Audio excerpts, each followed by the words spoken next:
ನಮಸ್ಕಾರ. ಮಹಾಭಾರತ ಚರ್ಚಾ ಕಾರ್ಯಕ್ರಮಕ್ಕೆ ಸ್ವಾಗತ. ನಾನು ಸ್ಮಿತಾ ರಂಗನಾಥ್. ಬರೋಬ್ಬರಿ 7-8 ತಿಂಗಳು, 8 ತಿಂಗಳ ಕೋಲ್ಡ್ ಸ್ಟೋರೇಜ್ ವಾಸದ ಬಳಿಕ ಮುನ್ನೆಲೆಗೆ ಮತ್ತೆ ಬರ್ತಿದೆಯಾ ಜಾತಿ ಜನಗಣತಿ ವರದಿ. ಇವತ್ತು ಹೊರಬಂದ ಹೇಳಿಕೆಗಳು ಕಳೆದ 3-4 ದಿನಗಳಿಂದ ಆಗ್ತಾ ಇರುವ ಕೆಲ ಚಟುವಟಿಕೆಗಳನ್ನು ಗಮನಿಸಿದ್ರೆ ಹೌದು ಅನ್ನೋ ಹಂತದಲ್ಲಂತೂ ಇದೆ ಬೆಳವಣಿಗೆ. ಆದರೆ ಎಲ್ಲ ಬಿಟ್ಟು ಈಗ ಜಾತಿ ಜನಗಣತಿ ವಿಚಾರ ಮುನ್ನೆಲೆಗೆ ಬರ್ತಾ ಇರೋದು ಚರ್ಚೆಗೆ.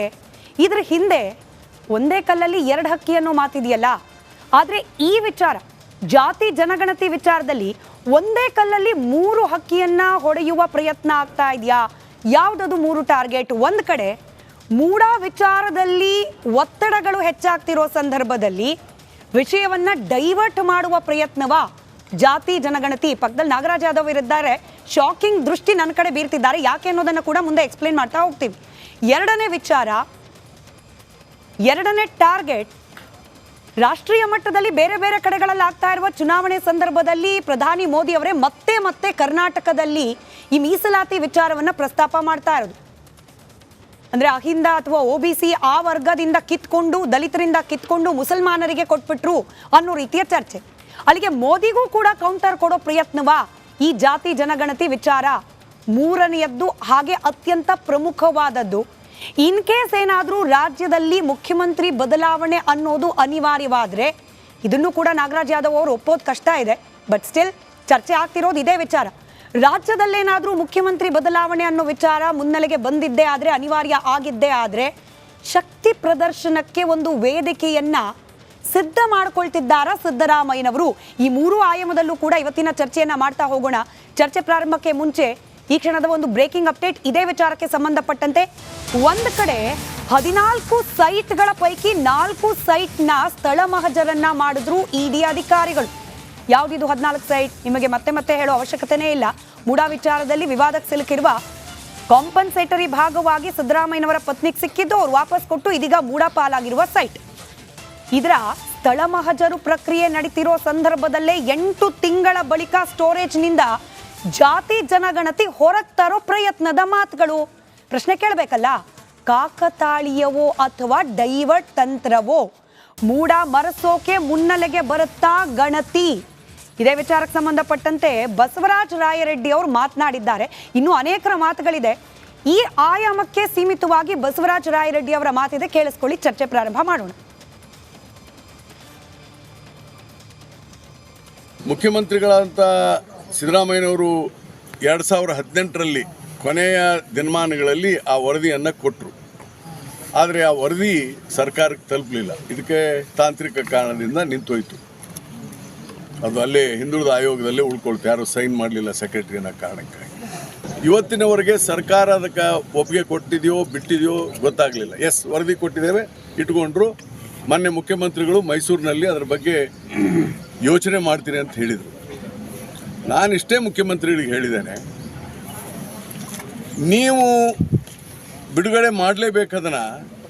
ಯಾಕಂದರೆ ನಿಮ್ಮನ್ನು ಬಿಟ್ಟರೆ ಬೇರೆ ಯಾರೂ ಅಂಥ ಬದ್ಧತೆ ಇರುವಂಥ ರಾಜಕಾರಣಿ ನಾನು ನೋಡಿಲ್ಲ ಅಂತ ಹೇಳಿದ್ದೀನಿ. ನಾನು ಮುಖ್ಯಮಂತ್ರಿಗಳಂತ ಇವತ್ತು ರಾಯರೆಡ್ಡಿ ಅವರು ಹಿಂಗೆ ಹೇಳಿಕೆ ಕೊಡಲಿಕ್ಕೆ ಮೊನ್ನೆ ಮೈಸೂರಿನ ವೇದಿಕೆಯಲ್ಲಿ ಸಿದ್ದರಾಮಯ್ಯನವರು ಪ್ರಸ್ತಾಪ ಮಾಡಿದ್ದು. ರಾಯರೆಡ್ಡಿ ಅವರು ಮಾತನಾಡಿದ ಮೇಲೂ ಕೂಡ ಸಿದ್ದರಾಮಯ್ಯನವರು ಇದಕ್ಕೆ ಪ್ರತ್ಯುತ್ತರವನ್ನ ಕೊಟ್ಟಿರೋದು. 2 ಹೇಳಿಕೆ ಇದೆ, ಅದನ್ನು ಕೂಡ ಗಮನಿಸ್ಬಿಡಿ ಕ್ವಿಕ್ ಆಗಿ. ಸಮಾಜದಲ್ಲಿ ಇನ್ನೂ ಹಿಂದುಳಿದವರು, ಅವಕಾಶಗಳಿಂದ ವಂಚಿತರಾಗಿರ್ತಕ್ಕಂಥ ಜನ, ಅವರನ್ನು ಗುರುತಿಸಿ ಅವ್ರಿಗೆ ಪ್ರಿಫರೆನ್ಷಿಯಲ್ ಟ್ರೀಟ್ಮೆಂಟ್ ಕೊಡಬೇಕು ಅಂತಲೇ ನಾನು ಜಾತಿ ಗಣತಿಯನ್ನ ಮಾಡೋದು. ಲಿಂಗಾಪುರ ಕೂಡ ಮೆಂಬರ್ ಆಗಿರೋದು, ಅದು ಇನ್ನೂ ಜಾರಿಯಾಗಿಲ್ಲ. ನಾನು ಹೋದೆ, ಆಮೇಲೆ ಜಾರಿಯಾಗಲಿಲ್ಲ. ಈಗ ವರದಿ ಕೊಟ್ಟಿದ್ದಾರೆ. ಈಗ ಇತ್ತೀಚೆಗೆ ನಾನು ಮುಂದಿನ ದಿನಗಳಲ್ಲಿ ಆ ವರದಿನ ಕ್ಯಾಬಿನೆಟ್ನಲ್ಲಿ ಇಟ್ಟು ಬ್ಯಾಕ್ವರ್ಡ್ ಕ್ಲಾಸ್ನವ್ರ ಜೊತೆ ಕಮಿಟಿಯವರ ಇಲಾಖೆ ಜೊತೆ ಮಾತಾಡಿ, ಆಮೇಲೆ ಆ ವರದಿ ಕ್ಯಾಬಿನೆಟ್ ಮುಂದೆ ಚರ್ಚೆ ಆಗಬೇಕು, ಆಮೇಲೆ ಅಸೆಂಬ್ಲಿ ಮುಂದೆ ಮಂಡಿಸಬೇಕು. ಇವೆಲ್ಲ ಆಗಬೇಕಲ್ಲ ಪ್ರೊಸೀಜರು. ಸುಪ್ರೀಂ ಕೋರ್ಟು ಡಿಸಿಷನ್ ಕೊಟ್ಟಿದೆ, ಚರ್ಚೆ ಮಾಡಿದ್ದು. Government will take a decision on that. ಕ್ಯಾಬಿನೆಟ್ನಲ್ಲಿ ಮತ್ತು ಹೈಕಮಾಂಡ್ ಜೊತೆ ಚರ್ಚೆ ಮಾಡಬೇಕು. ಕಾಕತಾಳೀಯನ ಅಥವಾ ಡೈವರ್ಟ್ ತಂತ್ರನ, ಇದು ಈ ಚರ್ಚೆಯ ಮೊದಲ ಆಯಾಮ. ಚರ್ಚೆಯಲ್ಲಿ ಭಾಗವಹಿಸುತ್ತಿದ್ದಾರೆ ಕಾಂಗ್ರೆಸ್ನ MLC ನಾಗರಾಜ್ ಯಾದವ್ ಅವರು, ಬಿಜೆಪಿ ವಕ್ತಾರರಾದ HN ಚಂದ್ರಶೇಖರ್ ಅವರಿದ್ದಾರೆ, JDSನ ವಕ್ತಾರರು ಮಹೇಶ್ ಗೌಡ್ರು, ಹಾಗೆ ಹಿರಿಯ ಪತ್ರಕರ್ತರು ರಾಜಕೀಯ ವಿಶ್ಲೇಷಕರು ಆಗಿರುವ ರವೀಂದ್ರ ರೇಷ್ಮೆ ಸರ್. ಮೊದಲನೇದಾಗಿ ರವೀಂದ್ರ ರೇಷ್ಮೆ ಸರ್, ತಮ್ಮಿಂದಲೇ ಪ್ರಾರಂಭ. ಮೂಡಾ ವಿಚಾರ ಇಷ್ಟೆಲ್ಲ ಮುನ್ನೆಲೆಗೆ ಬಂದು ರಾಷ್ಟ್ರೀಯ ಮಟ್ಟದಲ್ಲಿ ಸುದ್ದಿಯಾಗಿ ಒತ್ತಡ, ರಾಜೀನಾಮೆ ಕೊಡಲೇಬೇಕು ಸಿದ್ದರಾಮಯ್ಯನವರು ಅನ್ನೋದು ಹೆಚ್ಚಾಗ್ತಿರೋ ಸಂದರ್ಭದಲ್ಲೇ 8 ತಿಂಗಳ ನಂತರದಲ್ಲಿ ಕೋಲ್ಡ್ ಸ್ಟೋರೇಜ್ನಿಂದ ಆಚೆ, ಇದನ್ನು ನಾವು ಜಸ್ಟ್ ಅ ಕೋಇನ್ಸಿಡೆಂಟ್ಸ್ ಅಂತ ಕನ್ಸಿಡರ್ ಮಾಡಬೇಕಾ ಅಥವಾ ನಿಜವಾಗ್ಲೂ ಡೈವರ್ಟ್ ಟ್ಯಾಕ್ಟಿಕ್ಸ್ ಇರಬಹುದಾ? ಜಾತಿ ಗಣತಿ ವರದಿಯನ್ನು ಬಹಿರಂಗಪಡಿಸೋದನ್ನು ಯಾವಾಗ ಮಾಡಬೇಕು ಅನ್ನೋ ಆ ಕಾಲಘಟ್ಟ ಯಾವುದು ಅಂತ ನಿಗದಿ ಮಾಡೋ, ಆ ನಿರ್ಣಯ ಮಾಡೋ ಅಧಿಕಾರ ಮುಖ್ಯಮಂತ್ರಿಯವ್ರಿಗಿದೆ. ಇದು 2018ರಿಂದನೂ ಇದೇ ಪ್ರಶ್ನೆಗೆ ಉತ್ತರ ಸಿಗದಂತೆ ಸಾಗಿ ಬಂದಿದೆ. ಅದನ್ನು ಬಹಿರಂಗಪಡಿಸ್ತಾನೂ ಇಲ್ಲ.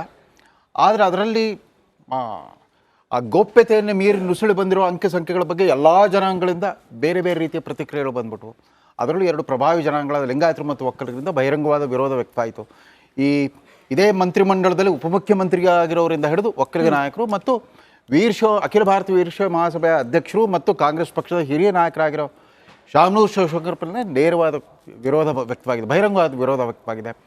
ಆಯಾ ಜನಾಂಗಗಳ ಧರ್ಮಾಧಿಕಾರಿಗಳಿಂದ ಕೂಡ ವಿರೋಧ ವ್ಯಕ್ತವಾಗಿದೆ. ಯಾಕೆಂತಂದರೆ ಸಿದ್ದರಾಮಯ್ಯವ್ರ ಹತ್ರ ಮಂಡನೆ ಆಗಿರೋದು ಜಾತಿ ಗಣತಿ ವರದಿ ಅಲ್ಲ, ಜಾತಿ ಸಮೀಕ್ಷೆ ವರದಿ. ಯಾಕಂದರೆ 1977ರಿಂದ ಅಂದರೆ ಈಗ 47 ವರ್ಷಗಳಿಂದ ಹಾವನೂರು ವರದಿಯಿಂದ ಹಾವನೂರು ಆಯೋಗದ ವರದಿಯಿಂದ ಹಿಡಿದು ಇಲ್ಲಿವರೆಗೂ ಕೂಡ ಎಲ್ಲ ಹಿಂದುಳಿದ ಶಾಶ್ವತ ಹಿಂದುಳಿದ ವರ್ಗಗಳ ಆಯೋಗಗಳು ನಡೆಸಿರೋದೆಲ್ಲವೂ ಜಾತಿ ಸಮೀಕ್ಷೆ ಹೊರತು ಜಾತಿ ಗಣತಿ ಅಲ್ಲ. ಬಟ್ ಚಾರಿತ್ರಿಕ ವಿಡಂಬನೆ ಏನು ಅಂತಂದರೆ, ಈ ಜಾತಿ ಗಣತಿ ಅನ್ನೋ ಶಬ್ದವನ್ನು ಚಾಲ್ತಿಗೆ ತಂದಿದ್ದೇ ಇನ್ಯಾರೂ ಅಲ್ಲ, ಇಂಡಿಯಾ ಮೈತ್ರಿಕೂಟದ ಮೂಲ ಪ್ರವರ್ತಕ ಬಿಹಾರದ ಮುಖ್ಯಮಂತ್ರಿ ನಿತೀಶ್ ಕುಮಾರ್. ಅವರು ಮಾತ್ರ ಜಾತಿ ಗಣತಿ ಅನ್ನೋ ಹೆಸರಲ್ಲೇ ಅವ್ರು ರಾಜ್ಯದಲ್ಲಿ ನಡೆಸ್ಬಿಟ್ರು, ಆ ಜಾತಿ ಗಣತಿಯನ್ನು ನಡೆಸ್ಬಿಟ್ಟು ಪ್ರಸ್ತಾಪ ಮಾಡಿದರು. ಅದು ಪರಿಣಾಮ ಏನಾಯ್ತು ಅಂದರೆ ಅವರೇ ಇಂಡಿಯಾ ಮೈತ್ರಿಕೂಟದಿಂದ ಹೊರಗೆ ಹೋಗುವಂಥ ಸ್ಥಿತಿ ನಿರ್ಮಾಣ ಆಗಿಬಿಡ್ತು, ಆ ವಾತಾವರಣ ನಿರ್ಮಾಣ ಆಗಿಬಿಡ್ತು. ಅದನ್ನು ಪಿಕಪ್ ಮಾಡಿದ್ದು ರಾಹುಲ್ ಗಾಂಧಿ ಅವ್ರು ಜಾತಿ ಗಣತಿ ಅಂತ. ತಮ್ಮ ಹಿಂದಿನ 4 ಅವಧಿಯ ಲೋಕಸಭಾ ಸದಸ್ಯತ್ವ ಉದ್ದಕ್ಕೂ ಯಾವತ್ತೂ ಈ ಸಾಮಾಜಿಕ ನ್ಯಾಯದ ಸಮಸ್ಯೆಯನ್ನು ಅವ್ರು ತಲೆಗೆ ಅಂಟಿಸ್ಕೊಂಡಿರಲಿಲ್ಲ. ಜಾತಿ ಗಣತಿ, ಜಾತಿ ಕೇಂದ್ರಿತ ಚರ್ಚೆಗಳೇ, ಅವ್ರ ಚಿಂತನೆಗಳೇ ಅವ್ರ ಬಾಯಿಂದ ಬರ್ತಾ ಇರಲಿಲ್ಲ. ಆ ಇಂಡಿಯಾ ಮೈತ್ರಿಕೂಟ ರಚನೆ ಆದಮೇಲೆ ಇದಕ್ಕಿಂತ ಅವ್ರಿಗೆ ಜ್ಞಾನೋದಯ ಆದ ಹಾಗೆ ಜಾತಿ ಗಣತಿಯ ದೊಡ್ಡ ಸಮಸ್ಯೆ ಏನು ಅಂತಂದರೆ, ನಾನು ನನ್ನ ಪತ್ರಿಕೋದ್ಯಮವನ್ನು ಶುರು ಮಾಡಿದ್ದೆ LG ಹಾವನೂರು ಸಂದರ್ಶನ, ಲಂಕೇಶ್ ಪತ್ರಿಕೆ 2ನೇ ಸಂಚಿಕೆಯಲ್ಲಿ 1980 ಜುಲೈನಲ್ಲಿ ಪ್ರಕಟವಾಗಿತ್ತು. ಅವ್ರ ಬಗ್ಗೆ ಒಂದು ವಿಶೇಷವಾದ ಆಕರ್ಷಣೆ ಇತ್ತು ಹಾವನೂರು ಕೊಟ್ಟ ವರದಿ. ಯಾಕಂತಂದರೆ ತದನಂತರ ಬಂದರ ಅಖಿಲ ಭಾರತ ಮಟ್ಟದ ಮಂಡಲ ವರದಿ ಇತ್ಯಾದಿಗಳಿಗೆಲ್ಲ ಒಂದು ಸುಭದ್ರವಾದ ಸೈದ್ಧಾಂತಿಕ ಬುನಾದಿ ಹಾಕಿಕೊಟ್ಟಿದ್ದೆ ಹಾವನೂರು ವರದಿ. ಸಾಮಾಜಿಕ ನ್ಯಾಯಕ್ಕೋಸ್ಕರ ಜಾತಿಯೇ ಮೂಲ ಮಾನದಂಡ, ಇತರೆ ಮಾನದಂಡಗಳೆಲ್ಲ ಸೆಕೆಂಡ್ರಿ ಅಂತಂದ್ಬಿಟ್ಟು. ಆದರೆ ಇಲ್ಲಿ ಭಾರತದಲ್ಲಿ ಸಮಸ್ಯೆ ಏನು ಅಂತಂದರೆ, ನಿರ್ದಿಷ್ಟ ಜಾತಿಗಳನ್ನು ಗುರುತಿಸೋಕ್ಕೆ ನಿರ್ದಿಷ್ಟವಾದ ಭೌತಿಕ ಗುಣಧರ್ಮಗಳೇ ಇಲ್ಲ. ನಾನಿವತ್ತು ಬ್ರಾಹ್ಮಣ ಅಂತ ಬರ್ಸಿರೋದನ್ನ ಯಾರೂ ಪ್ರಶ್ನೆ ಮಾಡೋರಿಲ್ಲ, ಅಥವಾ ನಾನು ದೇವಾಂಗ ಅಂತ ಬರ್ಸಿರೋದು ಹೆಂಗೆ ಗುರುತು ಹಿಡಿತೀರ? ಒಬ್ಬ ಲಿಂಗಾಯತರಿಗೂ ಒಕ್ಕಲಿಗನೂ ಏನು ವ್ಯತ್ಯಾಸ? ಭೌತಿಕವಾದ ವ್ಯತ್ಯಾಸಗಳು ಏನೂ ಇಲ್ಲ, ಪ್ರದೇಶವಾರು ವ್ಯತ್ಯಾಸಗಳಿದೆ. ಬಟ್ ಜಾತಿವಾರು ಗುಣಧರ್ಮಗಳು ಗುರುತಿಸೋದು ಭಾಳ ಕಷ್ಟ. ಅಮೆರಿಕದಲ್ಲಿ ಬ್ಲ್ಯಾಕ್ಸು ವೈಟ್ಸು ಅಂತ ಗುರುತಿಸ್ಬಿಡ್ತಾರೆ. ಇಲ್ಲಿ ಆಮೇಲೆ ಇತ್ತೀಚೆಗೆ ಪ್ರಬಲ ಜನಾಂಗಗಳು ಕೂಡ ನಮಗೆ ಮೀಸಲಾತಿ ಬರೀ ಜನಾಂಗಗಳು ಅಷ್ಟೇ ಅಲ್ಲ, ಅವ್ರ ಒಳಪಂಗಡಗಳು, ವಿಶೇಷವಾಗಿ ನೀವು ಪಂಚಮಸಾಲಿ ಹೋರಾಟ ನೋಡ್ತಾ ಇದ್ದೀರಿ. ಅದೇ ರೀತಿ ಕುರುಬರು ಕೂಡ ತಮಗೆ ಪರಿಶಿಷ್ಟ ಪಂಗಡ ಅನ್ನೋ ಸ್ಥಾನಮಾನ ಬೇಕು ಅವ್ರು ಹೋರಾಡ್ತಾ ಇದ್ರು. ಹೀಗಾಗಿ ಈ ಸಂಖ್ಯಾಬಲದ ಪೈಪೋಟಿ ನಡೀತಾ ಇರೋದ್ರಿಂದ ಯಾರು ಪ್ರಾಮಾಣಿಕವಾಗಿ ತಮ್ಮ ಜಾತಿ ಹೇಳ್ಕೊಳ್ತಾರೋ ಇಲ್ಲೋ ಗೊತ್ತಾಗ್ತಾ ಇಲ್ಲ. ಇಲ್ಲಿ ಈ ಚುನಾವಣಾ ಪ್ರಚಾರ ಥರ ನೀವು ಈ ಜಾತಿ ಬರ್ಸ್ರಿ ಅಂತ ಯಾರಾದರೂ ಒಂದು ಕ್ಯಾಂಪೇನ್ ಮಾಡಿದರೆ ಅಗೋಚರ ಶಕ್ತಿಗಳು, ಯಾಕಂದರೆ ಪಟ್ಟಭದ್ರ ಹಿತಾಸಕ್ತಿ ಸೇರ್ಕೊಂಡ್ಬಿಟ್ಟಿದೆ ಇದರಲ್ಲಿ. ಮಠಾಧಿಪತಿಗಳು, ರಾಜಕಾರಣಿಗಳು, ಪಕ್ಷಗಳು, ಆಮೇಲೆ ಚುನಾವಣಾ ರಾಜಕಾರಣ ತಳಕು ಹಾಕ್ಕೊಂಡಿರೋದ್ರಿಂದ ಜಾತಿ ಗಣತಿ ಮೇಲ್ನೋಟಕ್ಕೆ ಹೇಳುವಷ್ಟು ಸುಲಭವಾಗಿಲ್ಲ. ಆಮೇಲೆ ಕರ್ನಾಟಕದಂಥ ರಾಜ್ಯದಲ್ಲಿ 1977ರಿಂದನೇ ಅತ್ಯಂತ ಪ್ರಗತಿಪರವಾದ ಒಂದು ಸಾಮಾಜಿಕ ನ್ಯಾಯದ ವ್ಯವಸ್ಥೆ ಬಂದಿರೋದ್ರಿಂದ ಇವತ್ತು ಎಲ್ಲ ಜಾತಿ ಜನಾಂಗಗಳಲ್ಲಿ ವಿದ್ಯಾವಂತ ಮಧ್ಯಮ ವರ್ಗ ಸೃಷ್ಟಿಯಾಗಿ ಹೋಗ್ಬಿಟ್ಟಿದೆ. ಹಾಗಾಗಿ ಕ್ರಿಮಿ ಲೇಯರ್ ಪ್ರಶ್ನೆ ಬರುತ್ತೆ. ಸುಪ್ರೀಂ ಕೋರ್ಟ್ನಲ್ಲಿ ಕೂಡ ಸ್ವತಃ ಒಬ್ಬ ದಲಿತ ನ್ಯಾಯಮೂರ್ತಿಗಳ ಕ್ರಿಮಿ ಲೇಯರ್ ಪ್ರಸ್ತಾಪ ಮಾಡೋದಕ್ಕೆ ತಕ್ಷಣವೇ ವಿರೋಧ ಬಂತು, ಆಳು ಪಕ್ಷದಲ್ಲಿ ವಿರೋಧ ಬಂತು. NDA ಮೈತ್ರಿಕೂಟದ ದಲಿತ ಸಂಸದರೆಲ್ಲ ಹೋಗ್ಬಿಟ್ಟು